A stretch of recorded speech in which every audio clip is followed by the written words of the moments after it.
should look at getting like some sort of music that we can put on for these. But I get a lot of complaints about background music and videos, so I'm like, I think I'll leave it out for the podcast. But I can see that we are live, and that means it's time. I was looking for a good rainbow pun, but nothing was coming to me. We got Joe, the Filament Librarian, today on the Making Awesome podcast, season 2, episode 9.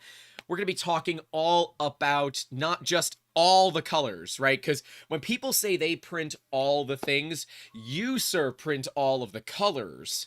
But we're also going to talk about your unique relationship with your 3D printer. So I am very excited. I see we got Jimmy here, Will of New Zealand. We're going to start off with a couple of comments because there were some that were left before we started. An individual's interested in some rubber or flexible filaments. Do you have any thoughts on those before we go too far? To be completely honest, I do actually index different versions of TPU and stuff like that, because the TPU colors are not always an exact match to the PLAs or the PETGs that they are meant to match to. In terms of general color, actually the absolute best TPU that I've ever used isn't made anymore. Who made it? It was from E3D's line. E3D's line of, you'll have to forgive me, I am now blanking on the actual name of it. But E3D made a line of, I think, 8 different colors of TPU that were absolutely amazing. They printed so well. And then I went to buy more of them and they were like, nope, sorry, we're not making them anymore. Deal with it. It was very sad. That is always a bummer when that happens, right? Companies producing things that we love and then they stop. But it's the worst. I have a sneeze coming. Uh-oh. I have bad allergies today. I'm going to mute my microphone real quick. Joe, do you know my intro for this? I want the Backstreet Boys from you. Do you know the Backstreet Boys? I'm sorry. I'm going to fail at this. Who you are, where you're from, what you did, and as long as you love me. All right. Okay, here we go. So, hey everybody, my name is Joe Caulfield. I run filamentcolors.xyz, which is a web app. Hopefully you've kind of used it before. If not, please go take a look. Like, it is something that I'm really passionate about. It's something that I put a lot of time and effort into. And the entire point of it is to help you out. So by day, I am a programmer. I've just actually come out of education. So I was a teacher for 3 years, moving back into more of the programming scope of things.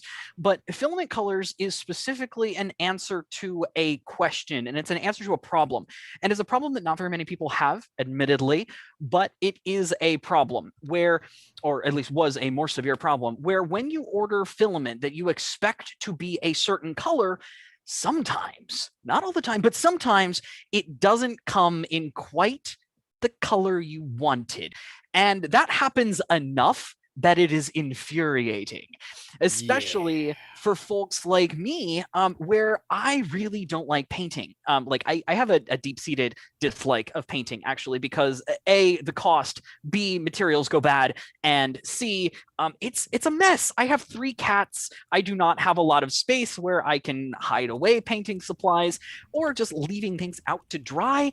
So painting specifically is something I was always trying to avoid. I've been trying to avoid painting for most of my making career and have had mixed success with that.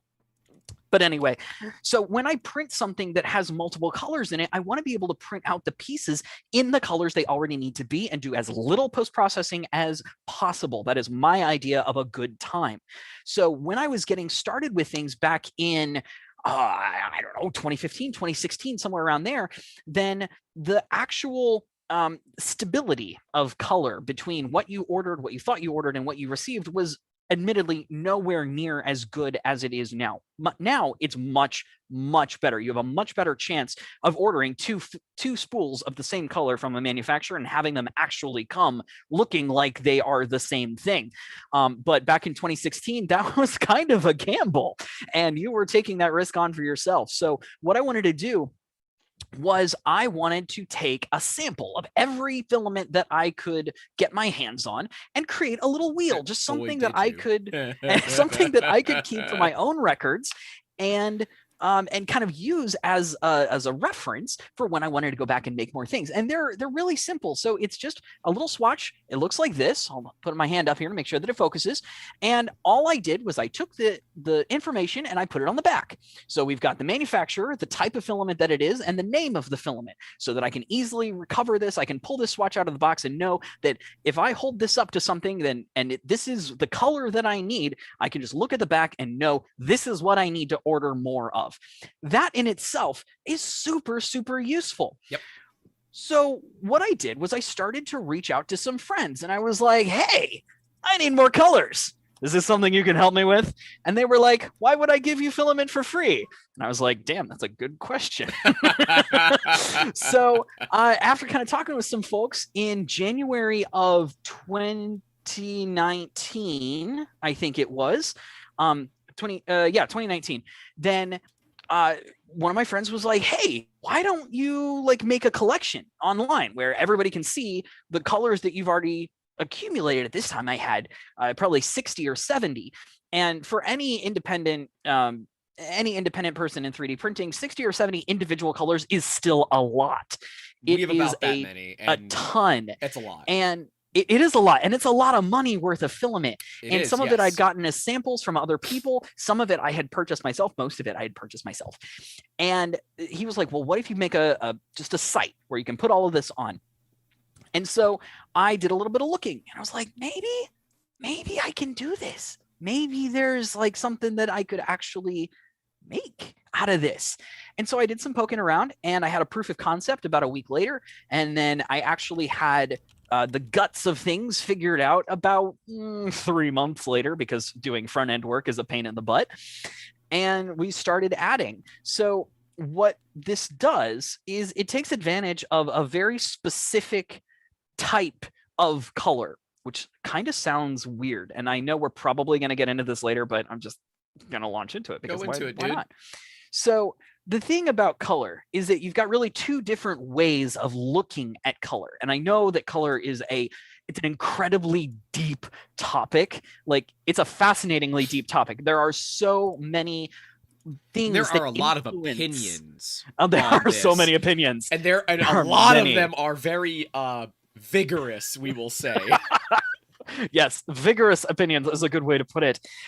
There are many opinions, and so I urge you to take what I am about to say with a grain of salt, because there are many opinions. And the worst part, arguably the worst part about opinions about color, is that most of the opinions are actually correct in one or two ways. It's just that the field of color, especially as it relates to computing and as it relates to vision and all of these different aspects, the field of color is so wide and it's so vast. So you could say the perfectly field of color possible. Is colorful? It is. It is. You suck. You clearly have not watched enough of these episodes to know that I'm going to make crappy jokes the whole time. Yes, it is, as you would say, a colorful field. And so when someone has a strong opinion on it, it's usually because they have worked with an aspect of color, or they've worked with a subset of this field where their strong opinion holds water. And that's really important. So anyway, that is to say, these are my own strong opinions. Take that as you will. Now, how many colors have you cataloged at this point? So I can't answer that. But we need to make a differentiation. We need to make a distinction here between colors that I've cataloged on the website and colors that I have yet to catalog. So on the website, there are a little over 550, I believe, at the moment. But that does not include the backlog. And the backlog is somewhere between 200 and 300 filaments deep right now. That's it's a lot. That's deep. It is very deep. And the reason for that is long and complicated, but the short version is that I've been rebuilding my photography rig from the ground up to make everything more better.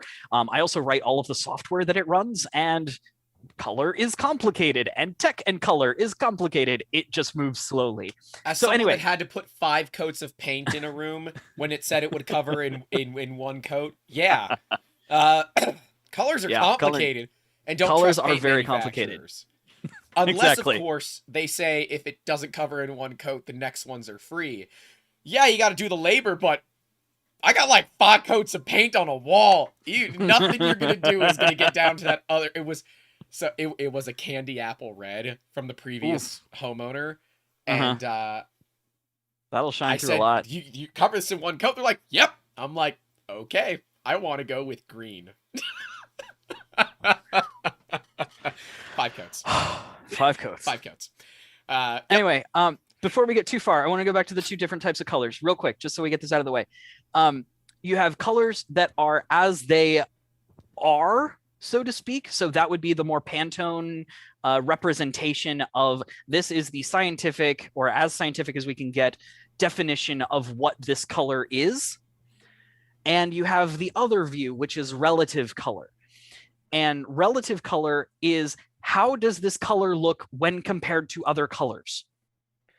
So using not its scientific definition of color as a base, but how does it appear to other colors within a certain subtext or within a certain context? And that is where my library lives. And that's where a lot of people get confused. And honestly, I get it. It's kind of confusing. But what I want to do with this website is I want to know, I'm just fishing here for some examples. Don't mind me. What I want to know is that if I've got a blue and an orange, so here we go, blue and orange, congratulations, huzzah. If I pick these 2 colors out on the website, then what I want to know is that these 2 colors look like they're going to work for my project and they look good together. Oh, so you can put them together and verify they look okay together. Exactly. Got it. So the thing is that when you view these colors on your monitor, your monitor may not be temperature corrected. It may not be corrected for color. It is definitely. Exactly. You may be viewing it on a different device. You may be viewing it on multiple devices. You may be viewing it in crappy light. You may be viewing it in perfect light. I don't know. So as the person who is attempting to help you choose these colors, then what I do is I take these and I photograph all of them using the same settings in the same light, every single one of them. Nothing changes. The only thing that changes is the piece of plastic that we're photographing. And then that way, when you hold these in your hand, if they looked good together on the website, no matter what light you have in your house, or if you're outdoors or indoors or what have you, no matter what light you view these on physically, when you have them in your hand, they should still look good together because you chose them relative to each other. Right. So even and if it's that's not how my library colors, works. Yeah. Even if they were not the colors you were expecting, they should viably look. And, that's a good point. And of course, I was around back in the day too. And I believe you as well are an owner of a Filextruder or 3. I am not, actually. It's something that I always wanted to get into. I have told a little. You own Filextruders. No, I'm sorry, I do not. But if you have one and want to send it my way, then we can make that happen. It needs new thrust bearings because it sounds like a banshee. And I loved it. It was so useful back in the day with companies like Atomic, Printed Solid, and Prusament. There is no value anymore to me to create my own filament. That and PLA, kid you not, 24 to 48 hours for a kilo. Oof. Yeah, that's pretty slow. That is stupid slow. And okay, back in the day when we were running nothing but Mark 8 extruders, high creality, big difference. Why don't you update your damn extruders? I've been running Mark 8 from when Wanhao was a thing. That was like 2012, okay? Like, way back in the day, or 2014, I think, is when freaking Wanhao hit the market hard. But filament was $60 a kilo, and you were expensive. Lucky if you got 1/10 of a millimeter worth of accuracy on that. Like, if your diameter shifted from 1.85 to 1.65, you were happy. You were real happy because that was good filament. And we didn't measure things like oval and round. And we didn't give a damn about that. It worked, and that's what mattered. And at $60 a kilo, the $300 Filextruder made a lot of sense. Totally. Nowadays, at $20 a kilo with whatever freaking color you want delivered to your door effectively, it is tough. Now, you might enjoy this because I have experience in the full color 3D printing industry. Are you aware of my experience in that industry? I do believe that I am. I actually used to run a full color 3D printer. What did you back in run? college? I ran a Z Corp 450. Ah, so not a true full color, but a Z Corp nonetheless. A Z Corp nonetheless. It was pretty friggin' close to full yeah. color. It can't do black, which is the one thing. It's like, why? Why would you just not? Yeah. So I ran up at my peak 5 650s and 660s. So the bigger brother. And we still have 2. We're selling one. So if anyone wants to buy one, hit me up. Just understand, they're 70 grand brand new. Think about it. But the big and they're bigger than you think they are. Huh? And they're bigger than you think they are. Yeah, they're 1,200 pounds. Yeah. Yeah, they're big girls. But the one thing that always pissed me off about that material is the deltas, and this is only after I had a client who made laser mass spectrometers. I said, hey, I really like to measure all of this. Can we just like publish a white paper? They're like, yeah, let's do it. I'm like, okay, let's do it. The white paper was never published. That wasn't on me to publish it, but we did get the data. Deltas for your color. So when you're looking at color deltas, you want between samples to be sub 1, sub 0.1 if you really want to get good color. We have deltas north of 10. And when you're trying to replicate specifically skin tone and your yellow isn't right, that's a huge problem. It was what made us go after making our own inks where we could control those colors. So I understand. And that was like a 2.5-year process for us to figure out the formula, replicate it, verify over months of printing that it does not detrimentally affect the printer, and then try to get a service tech to look at it and not realize that it was fake material. Because if we can get it past a service tech, then we know that it's legit. Because there are a lot of like cheap binders and inks out there that like Stevie Wonder could tell you this wasn't the real stuff, right? Stevie Wonder's blind, for those of you that don't get that joke. But you know, it is interesting to see this because I said there must be something, and then I met Joe. And when clients really want to get that pristine color, that's what we do. We go to your website, and I don't know if you do this, and if you don't, you should. Everything should have affiliate links, and I hope that it does. It does. Everything that can does. Call the companies and say, hey, this is what I do. I've got your filament. I'd love to get like an affiliate code or something. But I have gone through your website plenty of times. Someone says, hey, and I've got a client right now that says, hey, I need a gold. So I said, okay, I've got a gold. Well, I don't really want, a shiny gold. I said, okay, filamentcolors.xyz. I see what we got. That. And I said, you know what? I'm going to send you the website. You pick out the one you want and I'll just buy it for you. Sound good? They're like, perfect. And that's exactly what they did. And awesome. I said, that when you have someone that is after that very, very specific color, having that database, and like you said, it is consistent. Whether I am viewing it consistently terrible or consistently good is my problem, not yours. I'm using monitors that I bought in 2014 because they are the age of my old computer. So I can promise you from one to the other, they're not accurate. Exactly. But I think back then it was like 95% of sRGB. But, I look at it and I know like my company has very specific colors. And hilariously, and I just did an unboxing of this, so this will be coming out on the channel soon. This is the latest mixtape from Printed Solid. These are one-offs. These are one-offs. You can't buy them. They only come in the in the monthly box, and I need to DM Dave Randolph. So if Dave, if you're in here, I want more of this because this is. I want you to see my company, Blue. Look at the hat on the cat. Adorable. Now look at that and tell me that's not the same damn Blue. That's the box that just came? This is October's box. Okay. I was a little late in opening it. Somebody sue me. Okay, I wanted to make sure, because the box for November is sitting behind my monitor. It came right before we started, and I haven't opened it yet. So I'm like, why does Dave love what's in it? everybody more than me? Bob gets his first, you get yours first. I don't even have a shipping notification on mine. Sorry, man. Sorry. It's because it came like an hour ago, and I haven't had a chance to open it yet. Bob is hanging out in the damn comments right now. But yes, I love that Mixtape blue, and I also love it is a glorious blue. PETG, and it's red.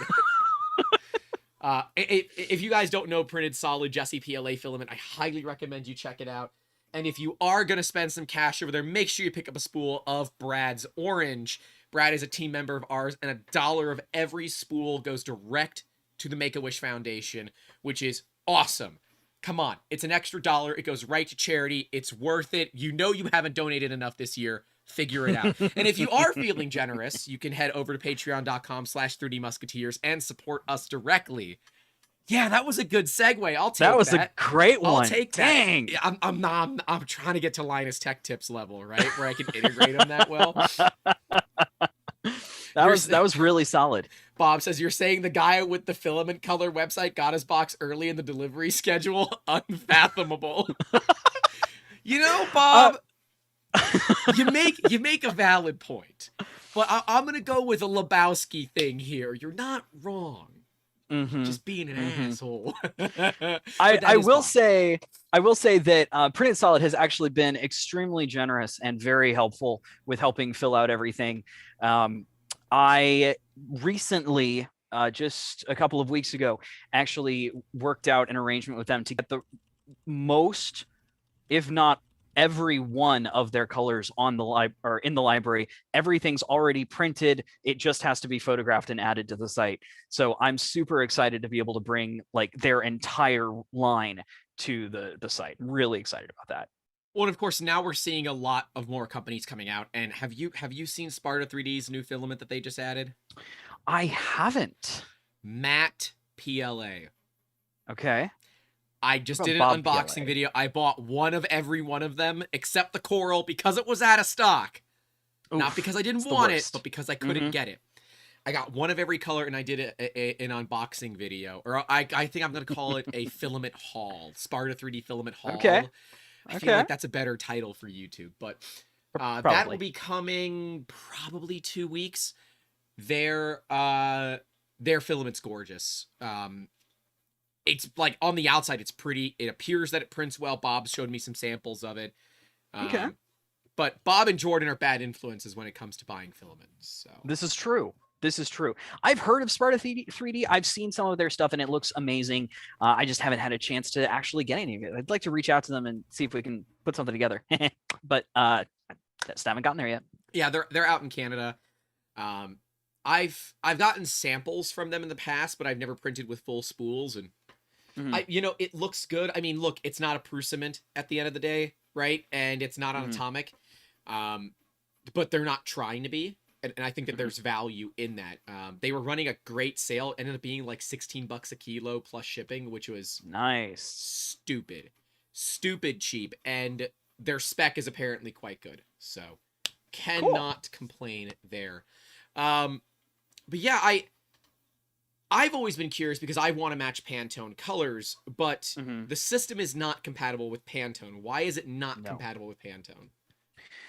Because it's two reasons, really. The first is kind of what we talked about earlier with that focus on relational color. And second is I've never had the equipment to be able to deliver that accurately. It's only relatively recently, within the last 2 years, that even portable versions of those little handheld color monitors has become available as tech that's actually affordable, like sub $100. And even then, most of the time, it's a couple of hundred if you want something that's repeatable, that is going to give you solid results. And when I'm looking at this from the perspective of either I can bring it full quality with full trust that my results are accurate and workable, that other people are going to rely on my work, or I cannot bring it at all. And I cannot afford to be somewhere in the middle. Right. I cannot spend, I cannot have it on my conscience to spend $100, $200 on equipment, and I'm going to spend more work bringing a Pantone color to the site and then have it only be accurate 80% of the time. I can't live with that. So if I can afford to bring it 100% of the time, where everyone knows that, yes, this is what it's going to be, this is accurate. If I can bring that, I will. But I cannot. I simply don't have the time. I don't have the money. And so it's much better in the long run for me to provide relational color. But I do want to give a shout out, though, because Graybeard 3D, I believe it's just graybeard3d.com. Yep. Has his library, his color library, which is still larger than mine. Darn you anyhow. I'm getting there. But he photographs everything with a color sample swatch in the corner. So if those colors look right on the sample swatch, you know you can balance the picture to look best on your equipment if you really want to, so that you are going to see the color as it appears as close to real life as possible. And I want to give him massive props for that, because that takes a lot of time. That takes a lot of effort in order to get there and in order to get that kind of thing set up. And he does have a really big library. He prints the little Marvins. Yep. They're super cute. But I've taken a more relational side, a more relational aspect of it, because I want my library to be more useful with specifically two things: finding new colors and building stuff, which is why I have on every filament detail page, if you click, I'm forgetting what the name of the button is, but there's the button in the lower left-hand corner, lower right-hand corner, that gives you color suggestions of different color palettes, up to 4 colors of all of the major color themes. So you have like minor color and tetratic color and all sorts of things, where if you pull out a swatch, you're like, man, this blue looks amazing. What can I build that works best with this blue? Then it will pull all of the swatches that look best with this specific color relationally and provide them to you in a handy dandy little collection, where you can just say, oh, look, these are the 4 colors that look great. I think these look great. I'm going to order all of them. And some people really enjoy that. I really enjoy that. I think it makes things really easy for building purposes, because then you can immediately see, what colors are you playing with? What colors are you wanting to play with? How is this going to look in my project? Am I going to order the right thing? Like, these are important questions. And when you're trying to prototype, and you're trying to prototype quickly, being able to have that information provided for you is a real benefit, I think. And the best part is the site does it all automatically, and it's amazing. Now that is nice. I mean, there's gotta be a fair bit of coding that went into that. Can you talk about that process of building the website and then actually making the darn thing work? Yeah, totally. So, so as I said at the very beginning, like, I'm a web dev. I'm a developer kind of by trade. When I was in education, I was teaching web dev. So the idea of making so this is like somewhat second nature to you. A little bit. I have a lot of practice in this. So the site is actually written in Python using the Django web framework. Okay. And I use Python specifically because I really like it, and it's super flexible. There is nothing stopping me from merging the website part of the website and the color part of the website, because Python's inherent flexibility just makes it so nice. Not that any other language couldn't have done that, but it just works really well in Python, I think. And with Python being also used very heavily in data science, there is a ton of groundwork already laid in color that I could then build upon. Folks have done a lot of research with color. There's a lot of color-related libraries that are available. So there was already stuff available for me to build my own work on. So it is a Django website. I do want to point out, everything is open source. The code itself is on GitHub. You can peruse through it if you want and see all of my weird comments. I believe there is only one comment that says, "I'm sorry." I think I might have actually been able to get rid of that one. That's, kind of how I rate my projects, is how many times do I have to write down, "I'm sorry, please forgive me." But I think it's only one. So that's kind of a good thing. But the code is all entirely open source if you want to poke through it. And the way that works is that it works on aggressively caching different things, and it also works on the images itself. So when I actually upload a new swatch, I take the images, I make sure that they're balanced, I make sure that all of the backend stuff is done there. And then all I do is I take the balanced image and I upload it to the site. That's it. So out of that one picture, it creates two other versions of it. So we're just taking the front version. So the version that I take of this side. Yeah. I also take a version of this side, and it does less to this one, but specifically for this side. So what it does is it takes that image, it crops it, and it makes the hero image out of that. So the main one, when you click on the detail, you see kind of that nice close up of like, this is it in all of its beauty and glory. Not using me, because you know what I mean. Anyway, so then it crops it again to make the thumbnail. So it automatically knows where the thumbnail or where the swatch is going to be within the picture, so that it can automatically crop that and make that thumbnail that you see on the homepage. So then it goes to the next step, which is my favorite and the one that took the absolute longest to get working. What it does then is it takes the thumbnail, which is by and large just the swatch itself now. There's basically no background left. It takes that thumbnail, rips it apart pixel by pixel, takes all of the pixels, sorts them by color intensity, and then gets the average of the color intensity of the thumbnail image. And that is the hex value that you see attributed to the swatch. So it is the average color of the entire swatch with all of the little steps. You'll notice, and maybe this is not the best color to show that with, but you'll notice there are a couple different steps. What color so is that you can see the, this is AIO Robotics PLA in brown. Anytime you hold up colors, I want you to tell us what they are. So okay, that's totally fine. I can do that. So we've got the little steps here, and that's really so that you can see how transparent the filament is. But when I work with these, of course, I have the sticker on the back, and that kind of fixes the transparency problem. Right. But what it also does is it allows us to see how light is going to bounce off of the different infill patterns. Because of the height, the infill pattern is going to reverse once. So we have a couple that are going this way, and then at least two levels that are going this way, so that we can see how light is going to bounce, and we see that light is going to change over that 2 millimeter distance, and we can see how that's going to look. So by taking the average of all of the pixels across the entire swatch, once it's been balanced, then we have a really good representation of this is the average color of this swatch in this light with these settings.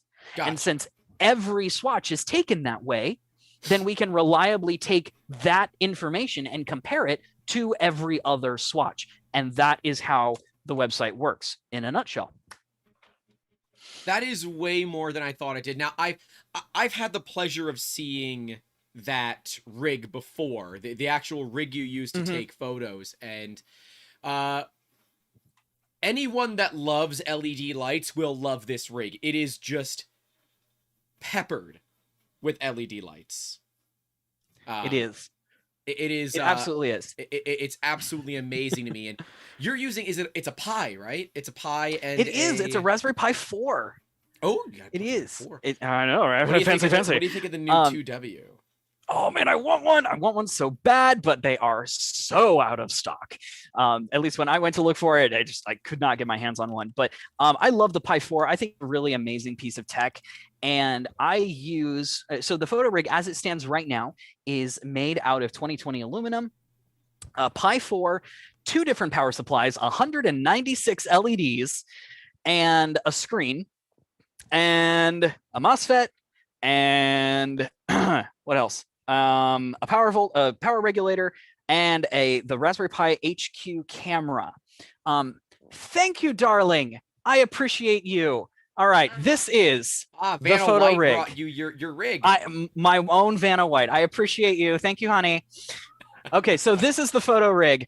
And at its front, it's really ugly. And I do want to state that this is not meant to be a piece of industrial design. This is a piece that is designed to be functional. Hey, if it's jank and it works, it's not jank, okay? Exactly.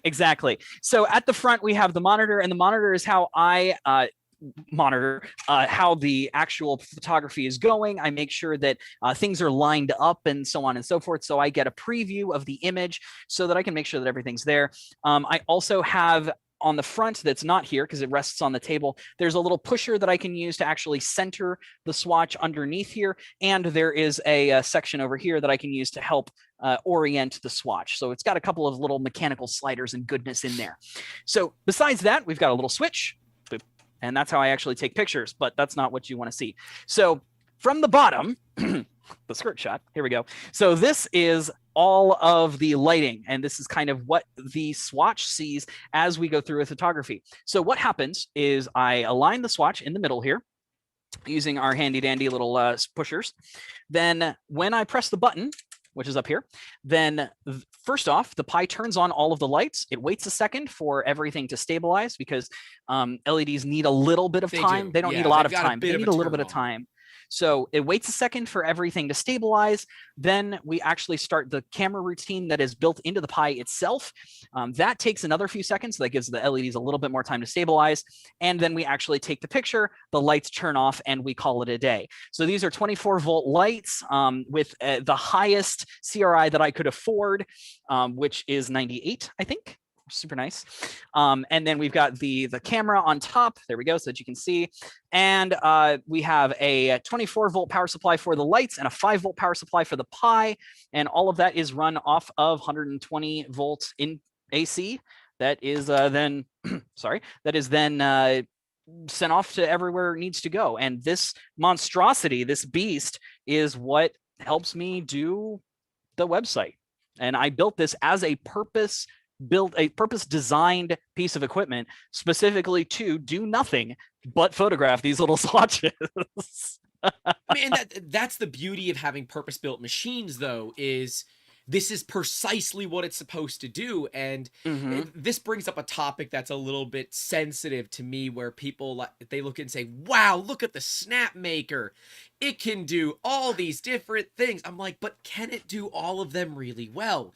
Yeah. And I don't even have, and I would love to get one. So Snap Maker, if you're watching, send me one, but you may not like what I have to say about it. I firmly believe that if you can do one thing and do it well, that's all that matters, right? People look at this jack of all trades, master of none as a bad saying, but they don't know the rest, which is certainly better than a master of one. I don't believe that's accurate for machinery, right? If I want a lathe, I want a lathe. I don't want a lathe that is also a drill press. Now, technically, lathes are also drill presses, right? They're just depending on how you look at it, drill presses. Exactly. And exactly. Yes, you can use a drill press like a lathe, but let's figure out the run out of your standard home drill press and figure out the run out of a, reasonable lathe. Yeah. Bit of a difference between them. Little bit. So having that purpose-built machine is awesome. And the fact that there's a lot of 3D printed parts in there, is that machine itself as well fully open source? It can be. The code that runs it is open source. I simply haven't actually put up all of the parts because no one cares. I was gonna say, what would be the demand? Yeah, as someone that does a lot with lighting, I have just started to understand CRI. So, like, the bulbs in front of me are pretty low CRI, but they're also, I can touch the bulb. Like, that's how far away they are from me. So, even if your CRI is really low, you're 3 feet away from me, it doesn't matter.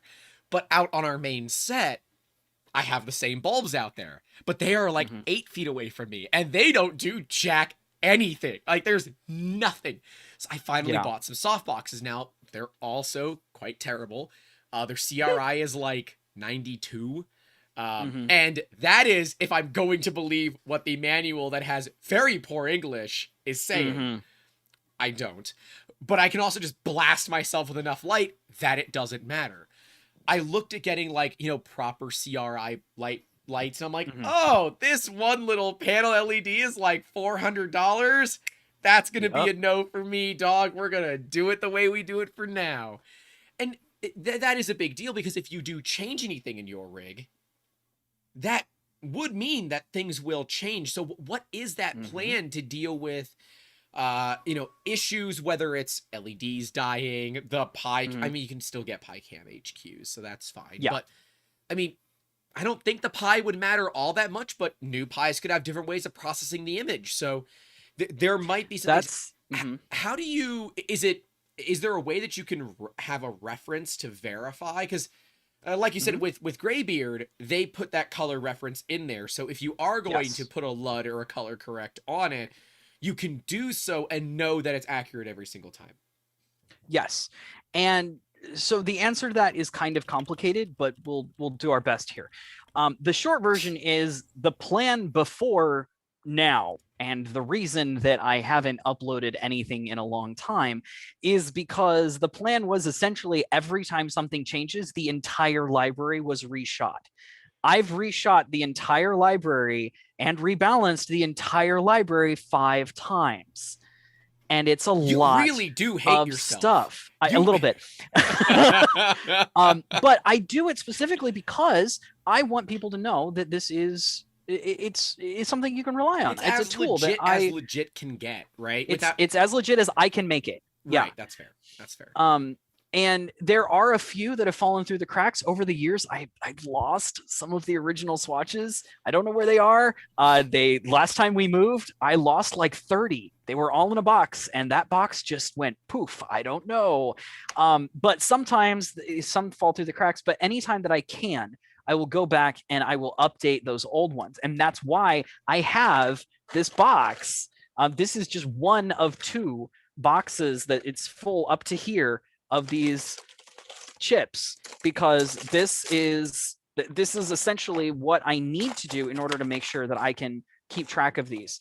That is your benefit over Graybeard, though, because you have those little coupons worth of samples, and you don't have a bunch of circular or spherical Marvins. Yeah, these are way easier to store. These are so much easier to store. Also, I don't know why Graybeard does not use his use one of his own logos. He chose to use the 3D Hubs logo.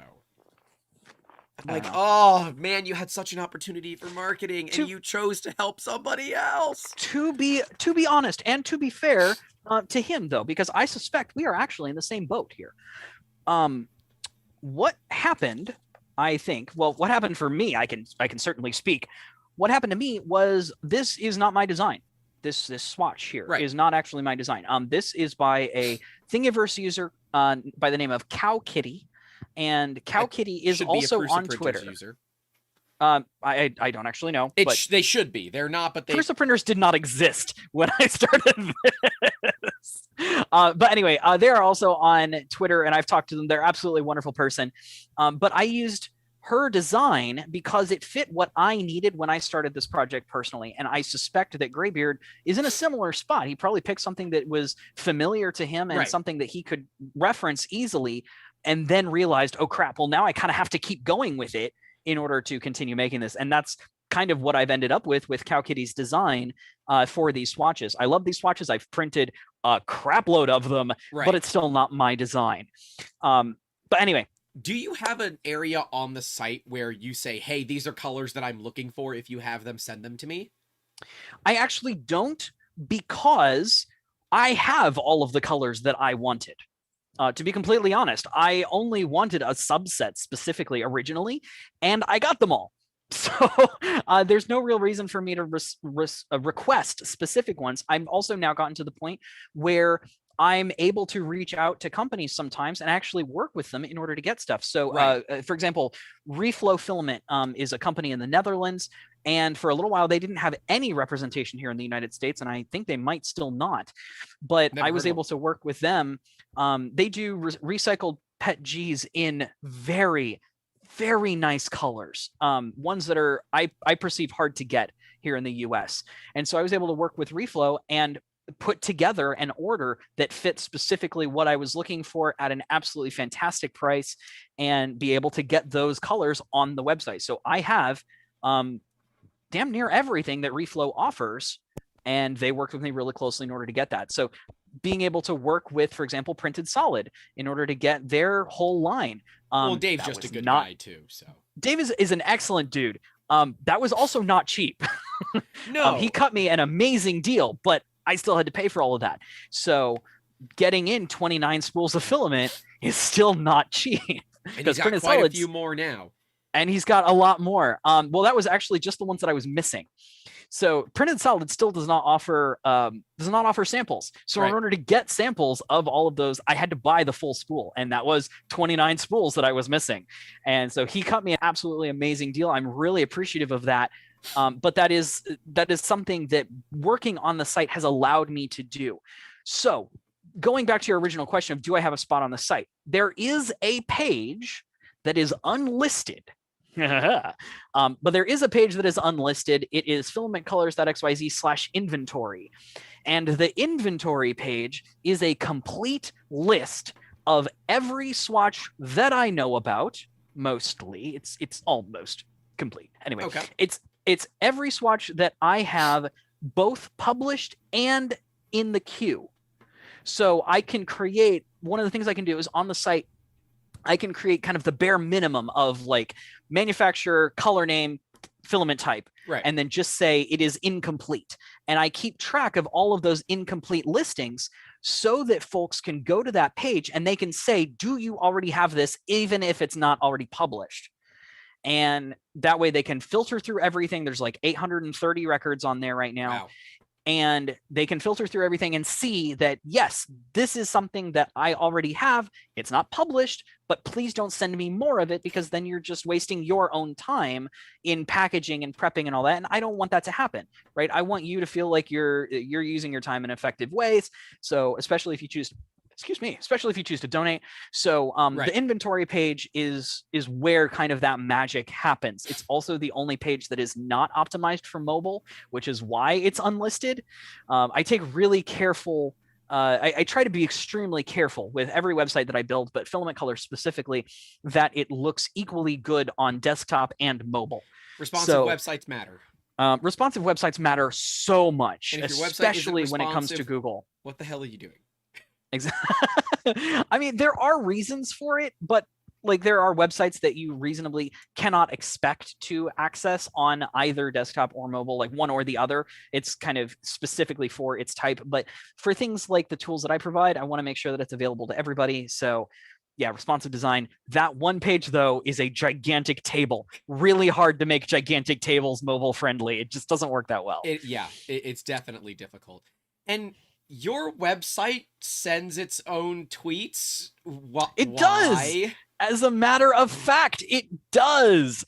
So why is a fun question. The answer to why is long, many, and varied. But specifically, why does the website send its own tweets? It's because I wanted to do two things. I wanted to, A, help people see more colors that they may be unfamiliar with, and B, discover new things. I wanted to drive engagement. And so what happens is that there is a script on the site that triggers every morning at, I think, around 8 a.m. Eastern.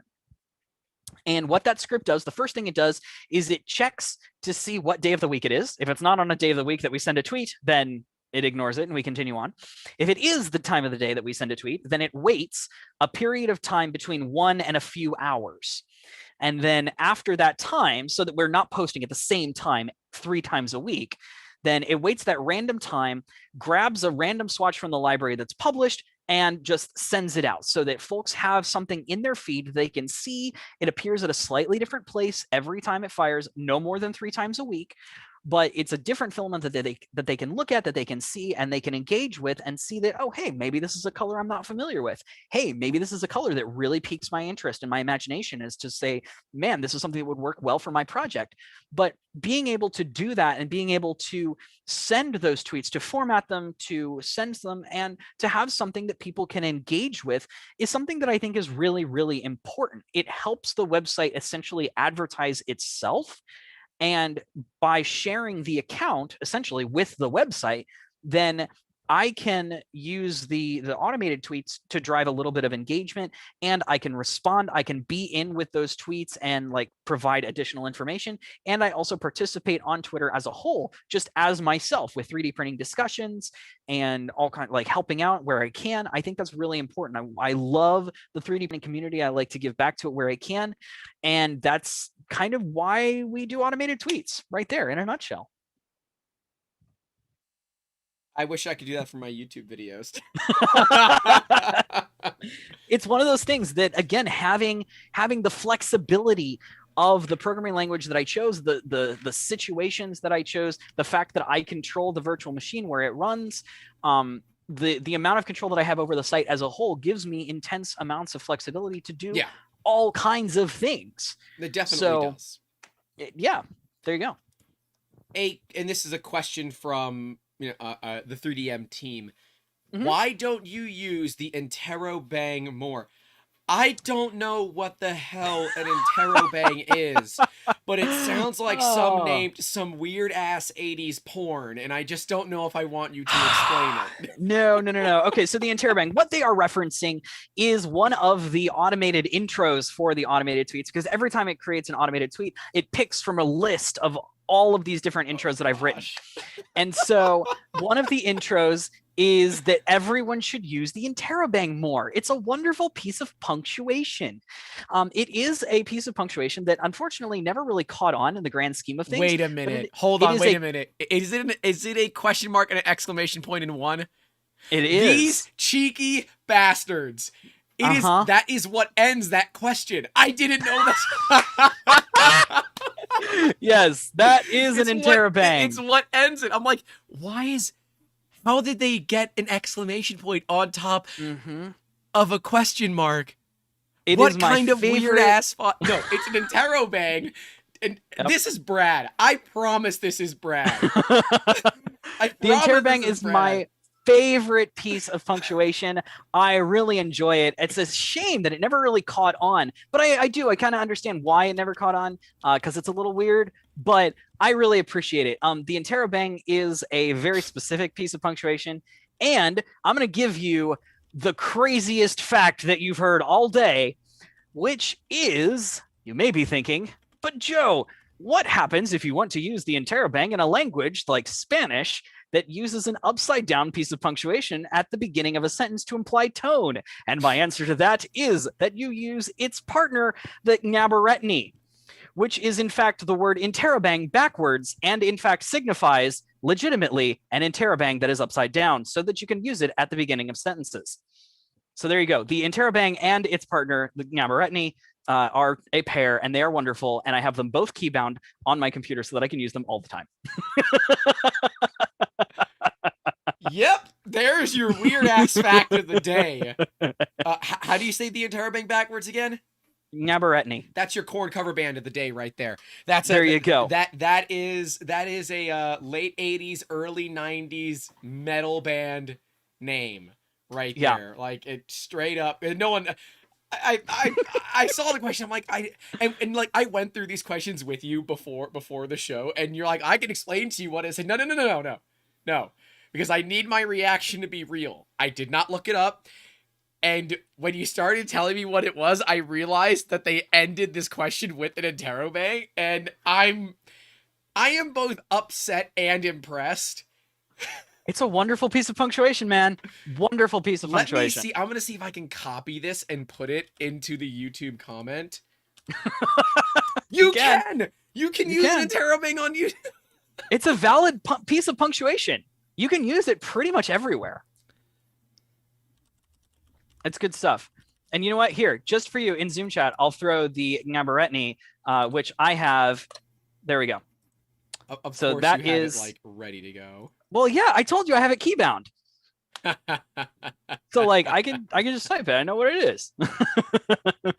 So there you go. There's the gnabaretni. How many custom keys do you have that you just decided I'm going to bind these to? Oh, I don't. Well, I actually use a program on Linux, which is my daily driver. It's called Auto Hotkey, and then on Windows and Mac, there's a program called Phrase Express that works really well. And on Mac specifically, there's another one that I actually paid for. It's really, really good. Whose name? A-Text. There we go. Okay. A-text on Mac. And what you can do is you can set up expansions to match to key phrases. So for example, I set all of my key phrases to be semicolon and then a string, because in proper English, you should never type a semicolon and then immediately text, right? It's always going to be semicolon space something. So all of my keywords are semicolon something. And so for that, it is semicolon INV for inverted question mark exclamation point. And that gives me the Navarrete. And there you go. Bob asked what the ASCII code is, and I just looked it up, and it told I do me that not the know. alt code is alt 8253. Yeah, it's probably way up there. Not super common, that one. Yeah, definitely not. And the Unicode is U plus 203D, or 203D, I guess. Yeah, super not common. And the Navarrete, sure, I'm going to screw that up, is U plus 2E18. Yeah, because no one remembers that. Well, I just told it to them. It's there forever on the internet. They can look it up later on. Excellent. Excellent. And do you actually take one-liners from the 3D printing community? I do, but no one has submitted any. So, all right. I would love to take one-liners from the community. The thing is that they need to have a similar length to the ones that I already use, because I do have a character limit for the tweets. So as long as it's clever, it's clean, and it'll fit, I would gladly take contributions from the community for those tweets. So you need 3 C's: clever, clean, concise. Exactly. All right. Awesome. So here's what I want everyone to do. I want you to 1, like the video. 2, go submit something to Joe so he's got more one-liners for you. Yep, at Filament Colors on Twitter. Come find me. It's fun. That's a party. Go do that, and yeah, clean, concise, clever, colorful. I'm gonna go with. Okay, colorful. We'll take colorful too, but also clean. Clean and colorful sometimes do not mix. This is true. What is your favorite swatch? You know what? Just for you, I pulled it out. Oh man. It is actually I feel special. It is actually this one. I'm going to show you in just a second, but this swatch has a dubious history in Filament Colors because it is the absolute hardest to photograph. I have had the worst luck getting this swatch actually on the website. It took me so many tries. I have redone this swatch more than any other single one in the entire library, and that includes bold colors like purple and reds. Purple, reds, and neon yellows are really, really hard to get right, and sometimes even if you do get them right, they still blow out the camera. It's just a feature of technology and how that color works. But this one specifically is a pain in the butt, and I guarantee you my webcam is not going to do it justice. So please go and look up this swatch on the manufacturer's website. I don't know how they did it or whose soul they sold, but it looks amazing on their website. This is Protopasta's Mermaid's Tail, which I actually got the wrong one. Frick. This is the Blue Wonder Flake is actually what I pulled out. It's very similar to this, but Mermaid's Tail is the magical color that I wanted to show you. And of course, I read the back and realized that I got it wrong. Through a box. Yes, I'm trying to find this. I have it in here because it's such a pain in the butt. I want to show you how amazing this color is. Is that it was going to be like pure magenta. Nope. Or something. It is actually not. Magenta is a fun color because magenta doesn't exist, but that is a different conversation.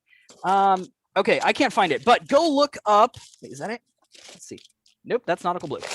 Go look up Protopasta's Mermaid's Tail. It is TALE. We can get the link for my website where we actually show it. But Mermaid's Tail is a deep teal with glitter in it, and it looks amazing. I love printing with it. It is absolutely fantastic. Probably my favorite filament color of all time. It is so hard to photograph.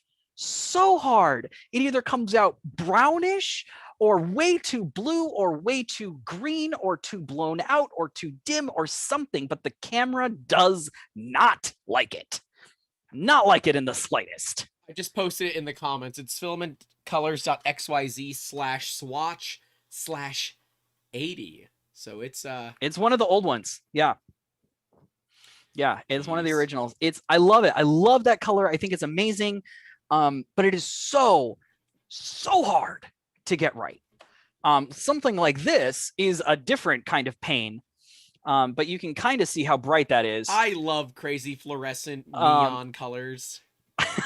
It's fantastic. I love this color. This is great. This is Push Plastics Fluorescent Green.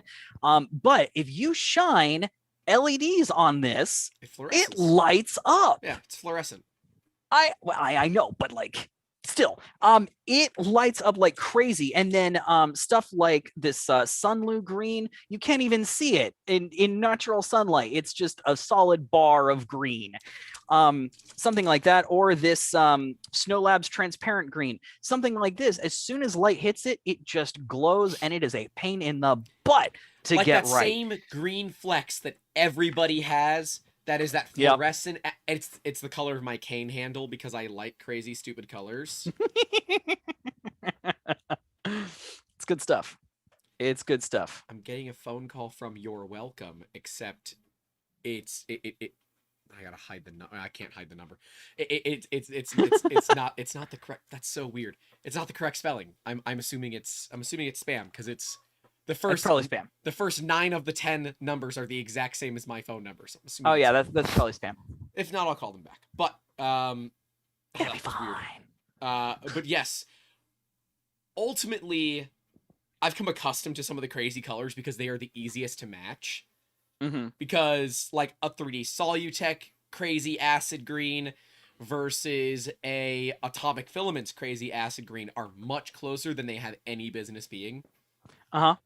It's hard to get those sources, the original sources of like how you tint like the dyes? filament. It's hard to get that. Yeah, it's hard to get that. So I have to imagine, like just by logic, I have to imagine that because it's such an absurd color, there has to be only 1 or 2 places that can make that dye. That's always been something that's interested me, is on the side of making the master batches, the dyes, the colorants, because like, one, what are they made out of? Right? Because I've got master batch colorant. It's not pure pigment. There is plastic in there. What's the plastic made out of? Because I can't grab it. It's a little too heavy for me, but I've got a box of PCL. Okay. Do you know PCL filament? I recognize the term, but I'm afraid I don't know much more than that. Its melting temperature is like right under boiling. Oh, it's like water. 50 or 60 C, right? Yeah, it's crazy low. Yeah. And that's not glass transition. That's when it melts. Yeah. I'm familiar with that. So you can put it in like, hot water and it just becomes goo. And I wanted to make filament out of it because I said this would be really cool to use in like a dual extruder printer, an IDEX printer, or as a joke, make something for someone, tell them to put it in hot water and it just melts. Right? Because then I can re-shred it, re-extrude it, and we're done. All for a joke. Yes, yeah. But I'm like, I don't know what this colorant is, and naturally the filament is like a milky kind of white. It's a terrible color. And I'm like, I can't. I have those too. Yeah, that's fair. I have those too. So you're an educator by day, maker by night, basically, right? Pretty much. How do you mentally go from this gear switching? Because, on the daily being, and you're you said you're a programming professor, right? Pretty much. Okay. And then as a maker, you are the abuser of all things printers. This is true. Because you had basically half of an episode of Print Fail Friday dedicated to your love-hate relationship with machines. What machines do you have, by the way? In all fairness, that half of an episode is several years of failures. That's true. But still. So what printers do I have? So most of the swatches are printed nowadays on a Prusa Mini, which is a fantastic machine. I love it. Then I have I originally started with a Foldertech FT5 and moved to a homebrew let's see, it's a Hypercube, the original Hypercube design. So I took that, I tweaked it a little bit. It's got some parts that are way fancier than they have any right to be. I'm pretty sure I have one of, not going to say the only, because there's probably some weirdo out there who's also done this, but I'm pretty sure I have one of the only Hypercubes that has an actual ball thread Z-axis, and it is very nice. The ball thread screw cost as much as everything else in the printer combined. We have a big D-bot, and that's like my first project when my back is fixed. For those of you that don't know, I feel like everyone in the chat so far knows, but I have a bad back and I can't lift the new Z-axis for my my D-bot. But the new Z-axis on the D-bot uses a 1605 ball screw. Hell yeah! So that's 16 millimeter diameter, and a pair of SBR 12 linear rails. So those are supported linear rails that are 12 millimeters in diameter. The entire just the linear movement system weighs 40 pounds. That does not include the 400 by 400 by quarter-inch thick Mix 6 aluminum bed. And we will be cantilevering that because everything is so damn strong. I can cantilever that. But mine is cantilevered. It's only 200 by 200 and 3/8 thick, but it is still cantilevered. Works great. I too understand the value of having a ball screw for a Z-axis because boy howdy is that just better. I recently saw a printer that had ball screws on every axis, and that the big one? The big one? It was at Murph a couple of years back. I've seen small ones. Ooh, I've only seen one big one. Where, and a lot of the big ones will run ball screws on all axes because they have zero backlash, and that enables you to have some modicum of speed. These people were running 20,000 millimeters per second squared worth of acceleration and printing as fast as physically possible. And no, it wasn't a Voron. God. The ball screw on those machines cost more than a Voron. Probably. Hilariously, ball screws have gotten pretty cheap. The ball screw that I got is a 1 meter long 1605. After I have a reseller account with Xyltech because I buy a lot of hardware from them. And Filament every now and then, but it's a lot of hardware generally. They have good hardware. Was like $120 delivered for that meter-long 16 millimeter diameter ball screw. Nice. Yeah. Like the shipping on it was like half the cost because of how stupid it is to ship something a meter long like that. Yeah. But yeah, how do you mentally switch those gears from educator to maker? Do you want to finish the printers question first, or you want to move to that one? Sorry, you have more printers? Yeah. Let's do it. Okay, I didn't realize you did. Oh yeah. Okay, so I have 5 that are in regular, or 4 that are in regular rotation, 5 in total. So the mini FT5, you're gonna love this part. I do all of my exotics on a Voron. So I actually am one of the original Voron 2 builders. So my serial number is like stupid low, but anyway, I had the serial numbers. I know that's a completely different topic, but anyway, I have a Voron that I've upgraded over the years. It's now the 2.4, and that's what I do all of the exotics on. So ABS, polycarbonate, anything that has like anything that needs to go up to 300 degrees with the build chamber, it just works really, really nicely. So that's what I print all of those swatches on. Then there is the Hypercube, and I have a rail core. So there you go. That rail core. I love it. I love it. I love it. I love it. It's the thing there is that a lot of people kind of get hung up in the difference between Railcore and Voron, especially when Voron was really starting to come up as a project. Like, man, I don't know which one I want to get. And now that I have experience with both of them, I can really confidently say that they are both amazing printers. But the Railcore just works. I will recommend the Railcore over a Voron because the Voron community is terribly toxic and they're not very nice to me. Well, it's better than it was. I will give it that. It is, but boy howdy were they not nice to me. And there were quite a few of content creators out there that said, hey, we're looking for some things. Can you point us the right direction? And I got cussed at. I got kicked. I got kicked from the server for asking where something was. And they said, well, why don't you search it? I said, I did. I couldn't find it, and I got kicked. I'm like, it's much better than it was. Yeah. About a little while ago, there was a big house cleaning, gigantic come to Jesus moment. And I will say that they have turned around a lot of it. There was a big house cleaning. They've turned around a lot of it. It still has its moments. And for a long time, I was hesitant to recommend the printer to anyone specifically because of the community. But I would now at the very least say that if the printer interests you, at the very least take a look at it. Right. Because what they've managed to do with it is frankly amazing. It's I true. really like the fact that I can take my Voron 2.4, which is a 50-pound printer, chuck it in the back of my car, and take it somewhere, level, and it's good to go. That part just works, and it's amazing. The fact that it's got the enclosed build chamber is really nice. Yeah, but you can't print stuff that's like this big on the Mini. You're right. Then I grabbed my in ABS. Well, I don't like ABS. I firmly believe that ABS as a material has no value in this industry, and nobody should ever use it. If you want ABS, go get ASA. It is better for every single reason.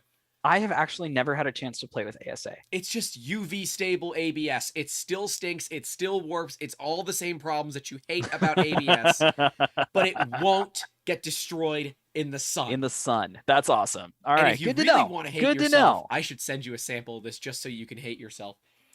Fire retardant ABS. I guarantee you that it cannot possibly be worse than the flexible filament that I had to print that was made of recycled tires. This smelled so bad, I had to put it outside. And I have 11 resin 3D printers in this room. I have printed ABS on multiple machines. That FR ABS is truly one of the and it's an awesome material. It prints so well, and I love the fact that the parts that we were making were able to fit on a Mini. And a Mini is small enough that you could go to Walmart and get a Tupperware bin that fits on top of it. So that's what I did. And I printed 1.5 kilos with zero. I can't say I had 0 failures. I had 4 failures, and it was because the filament runout sensor was broken, and it kept detecting no filament and stopping my print. And I would come out 12 hours later expecting to see a good print, and it hadn't moved past layer 4. Whoops. Yeah, I feel that. I've been there. I've done that. It happens. But yeah, that material, real stinky, but it is really cool. If you want to send me some, I'll add it. I'll print it. I'll add it. Oh, your significant other will murder you if you print it inside. Like, seriously, everything in my house smelled like FRABS for weeks. Good to know. And I made 1 print with it. Like, good. This is something where I'm like, they should. They say that it has a hard odor. But they should really say you need to have a VOC filter or you need to do this outside. Because as soon as I turned on my VOC filter, because we have 3 VOC filters when we're running resin hard, but we normally only run 1. When I turned it on, it dealt with the particulate, the heaviness of the particulate. But some of the smell was still there. But it's black. There's nothing fun about the color, it's just black. But you can hit it with a torch and it does not catch fire, which is kind of cool. That's exciting. All right. Shift from educator to maker. How does that happen? Okay. Shift from educator to maker. So the trick is that there's not much of a shift at all. The trick is that the way that I approach making is from an educational viewpoint. I want to learn. That's what it boils down to. I want to learn. I want to feel like I am progressing myself. I wanted to learn something new. I want to try something new.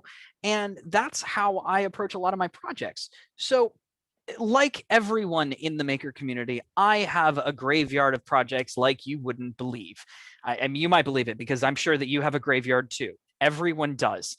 So by looking at this, the way that I approach that is that as long as I learned something on that project, it's still mildly successful.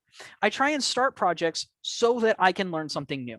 So everything that I know already plus one new technology, one new paint, one new method of finishing, something, but just one, because if you have more than one, then you get overwhelmed and things explode and it's bad. It's like Homer with the pouring the bowl of cereal and it bursts into flame. Right. So I try and only change one thing at a time, but by changing one thing at a time, then I gain experience working with that new thing. And even if I don't finish the project, even if the project just falls by the wayside or something like that happens, I still got experience. I still learned something. And that makes it worth it in the long run. But realistically, that's how that works, is I treat making as an extension of education. It's just I am the learner and the teacher in one, and that is also valuable practice. So it's all about learning in the end. It's actually one of the main reasons we started this YouTube channel. It was not to turn it into an influencer thing. I'm kind of happy that we're moving in that direction because it is a lot of fun for me to inspire people. But I did it because I like educating, and I was kind of tired of answering the same question over and over again. And so I feel this, right? The line between educator and maker is so abysmally thin, especially when you're in an industry like this, that yeah, there really isn't much of a difference there. So yeah, that's a good answer. Yeah, there you go. You have a nonprofit. I do. What is this nonprofit, and can you tell us about it? I can, but it will probably take the rest of our time. So are you sure you want to do this? Make it fast. Okay, look, make it fast. I used to do grant writing. You can do this. Okay, I'm going to try.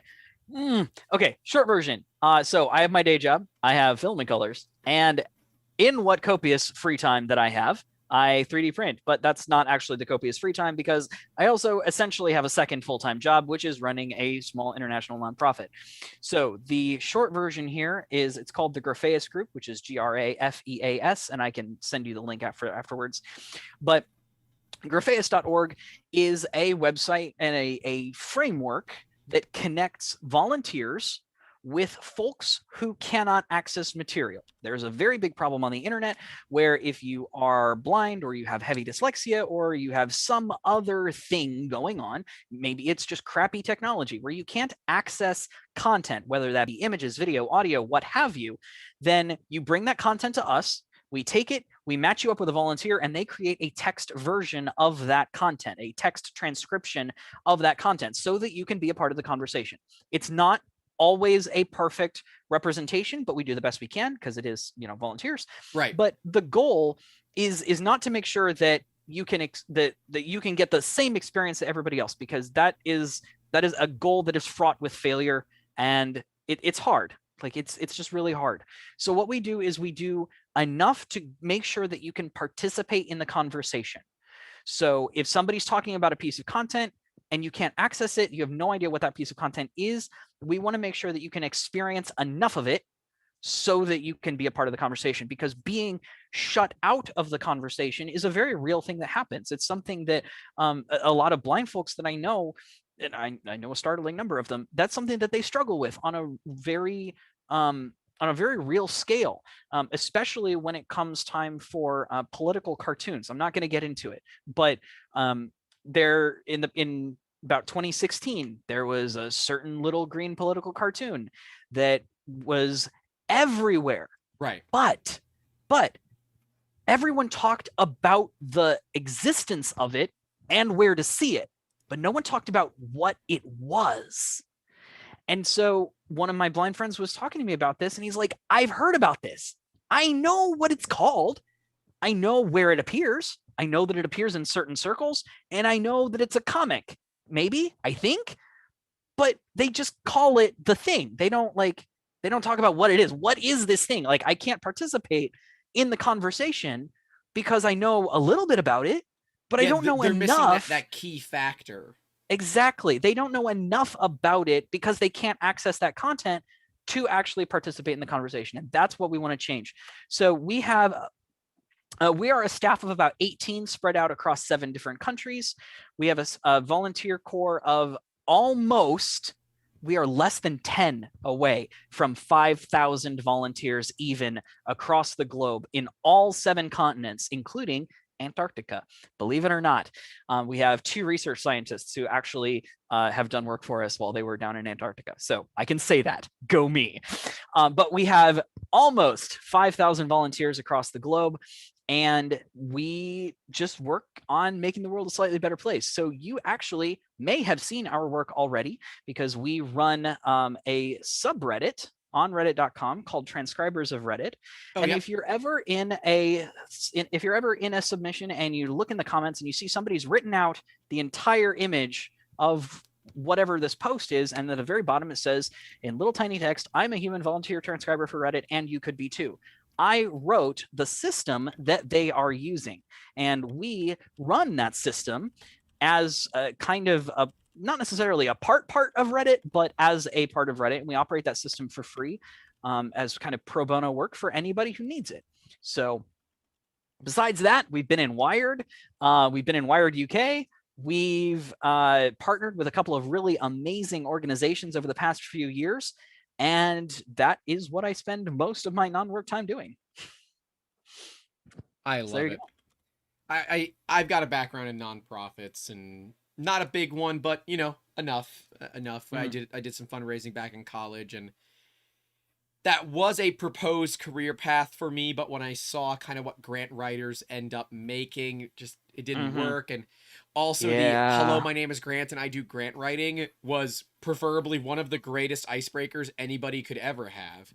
But it just, there wasn't enough money there. So I decided to make my own business. Oh, yeah. But hey, sorry, man. You know, who would have expected? You know, they say that most businesses fail in the first 5 years. Year 4 was 2020, and this is year 5. So we will make it through. We will make it through, and it is because of the value of technology out there that we're able to do this, right? Previously, I think every 3D printing business has this exact same problem. If you're not like at Formlabs level or higher, your marketing sucks, right? Is Matter Hackers bigger than Formlabs? Probably not. So let's go with Matter Hackers. I have no idea. Matter Hackers is like the smallest large 3D printing company that is a service business. So they have a service side of their entire business as well. At least last I checked. Maybe that's changed. That has decent marketing, right? The filament companies print something with one of your colors, put it out there. Service-based businesses, dude, we can't market anything. Like, in the past month, one piece that we have printed is able to be marketed for, and I put out the marketing for that yesterday. It's like, okay, yeah, there's some jewelry pieces that we did. They were cool. I did see those. Yeah, they were a lot of work. It's a lot. I'm sure. Casting resin is no joke difficult. Okay, and good to know. Stock settings are just never to be believed. No, is the TLDR of that one. Never. But yeah, I want to do more with resin. We've got some resin content coming out. Are you planning on doing swatches for resin? Funny you should ask. So actually I do have a resin printer. It is the Anycubic Photon, and I like it, but actually dealing with all of the various side effects of resin, the cleanup required, the sheer fact that it's toxic to life and everything. Resin is I don't have my thing here, but yeah, that's my shtick on this channel, right? Resin is toxic. That is my absolute shtick here. It is. Resin is a pain. And so what I wanted to do was have some kind of resin side to the library. I think that would be amazing. But 2 main things that stand in my way. 1, just generally working with resin is a pain. 2, shipping resin is sometimes a pain. 3, no one sells it in the quantities that I need. So like if I want to make a sample color, I only need like an ounce or two, right? Right. I don't need that much, but no one's going to sell me an ounce or two. Nobody does that. There's no reason to. So with raw filament, with actual 3D printing filament, that makes more sense. You can sell a couple of meters just to give it a shot and see how it goes. But the amount of cleanup that's required for resin, nobody wants to sell it. It is not economically feasible to sell it in the quantities that I need. And being able to safely package it, like let's say you may have colors that I want, but being able for you to safely package that and then ship it to me and have it get to me in one piece that I can still use it, and the cleanup required to swap colors. Yep. It's not worth it. In the long run, it is not worth it, the amount of work required to get that one swatch. Next time business. Hi. Business. I have 11 resin 3D printers because I don't like changing colors and I refuse to do it. It sucks. Get a new color, get a new printer. It sucks. It's not fun. And when the printer dies, I buy a new printer. I mean, this is just a business right there. Well, there is but no yeah, that's value. why I don't have resin. There's absolutely no value to me to replace the screen on an Elegumars. There is zero. It is going to be a cool video. Yeah. We are going to do it, but I'm going to do it with Brad because then Brad is taking that printer. Yeah. Because the 2 hours it's going to take us to film that video, I can just go buy another printer. Mm-hmm. And I've got 11 resin printers because I've got 10 colors and now I have a Photon Mono X. So I don't know what I'm putting in that one yet. There you go. That works. I only have one color. It's the Anycubic translucent green. It's a good color. It's a fine color. It's lovely. I'd like to get some gray eventually, but yeah. You will like the casting resin, the Ceratech cast. It's purple. Ooh, I love purple. It's translucent purple.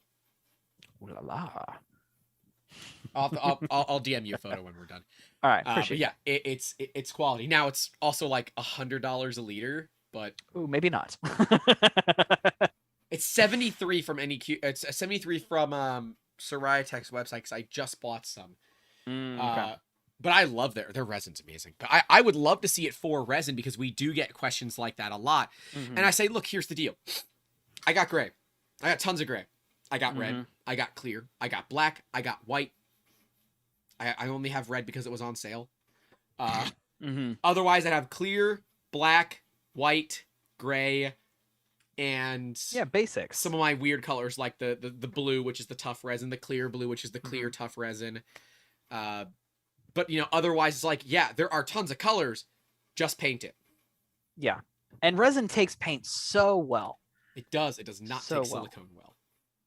Good to know. Not platinum grade. It takes tin grade, but not tin cure. It doesn't take platinum cure. Well, this has been fun, Joe. Is there anything else you want to talk about before we call it? I'm just here to hang out and have fun and talk about different stuff. So if you want to throw one more question at me, we can. But besides that, I think we're probably good. Yeah, let's finish it off with an interesting one. What do you see yourself doing 10 years from now?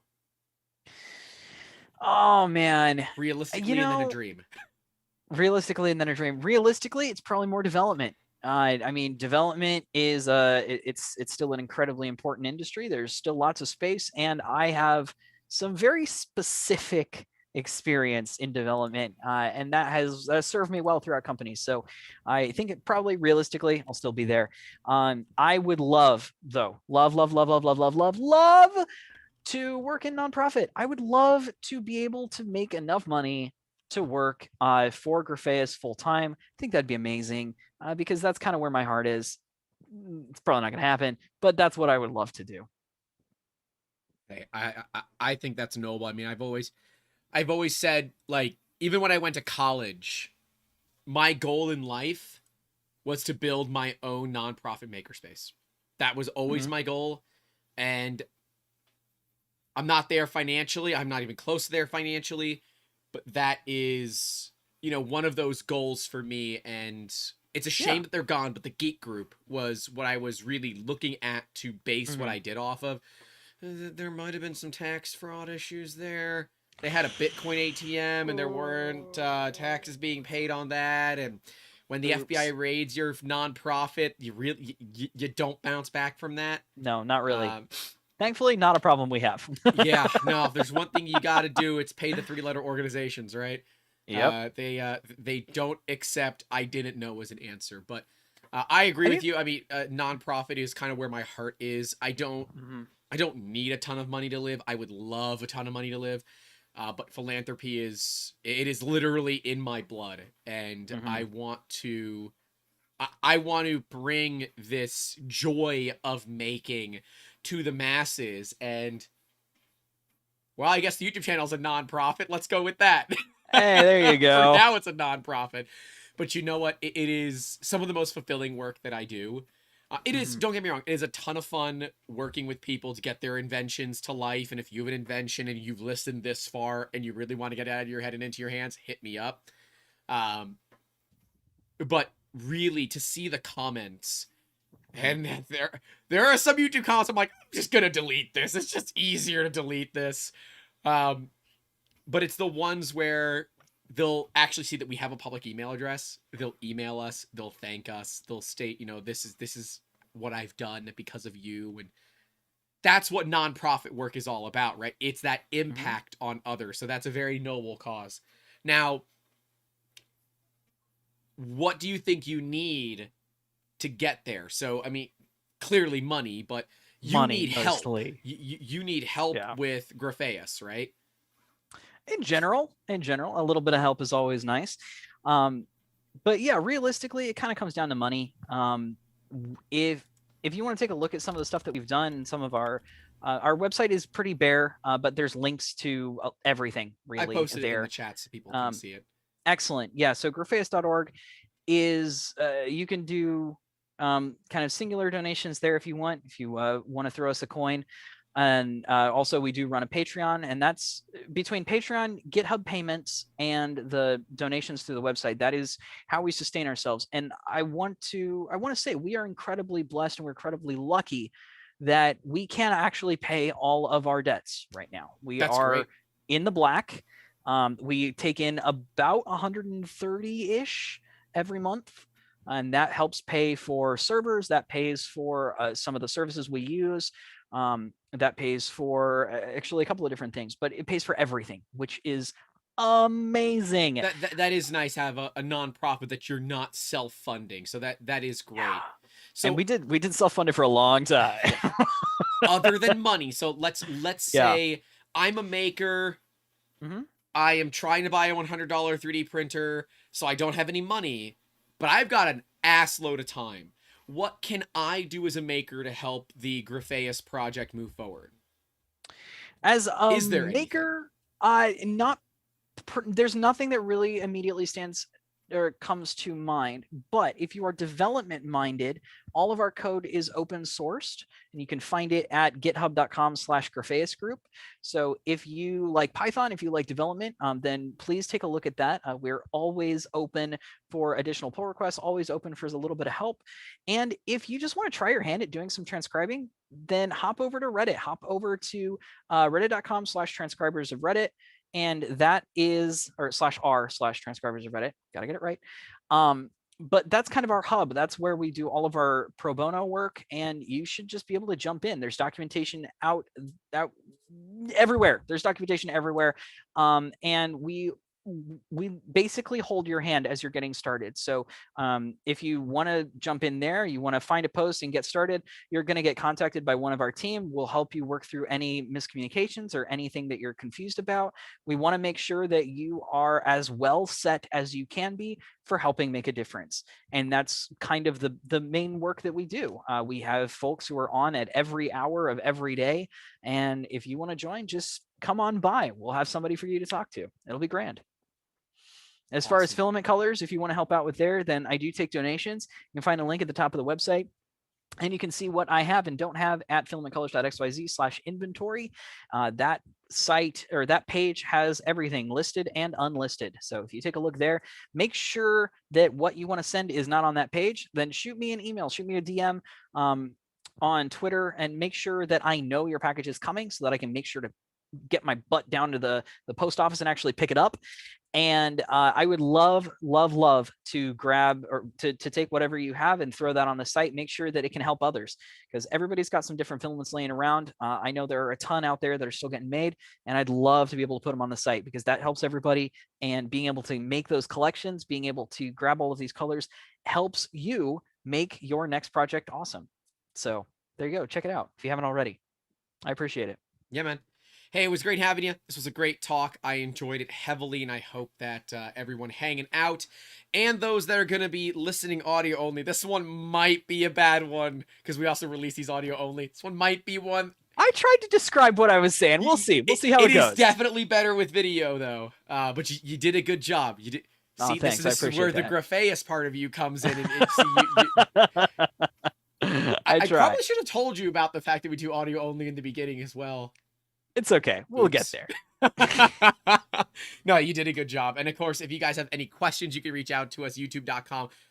But Jesus, Grant, YouTube at 3dmusketeers.com. There we go. It's a direct email that gets to my inbox. As always, make sure you guys like the video, get subscribed, and all those good things. Stay safe out there. Don't forget to call your loved ones. And as always, keep making awesome. Have a good one. See ya.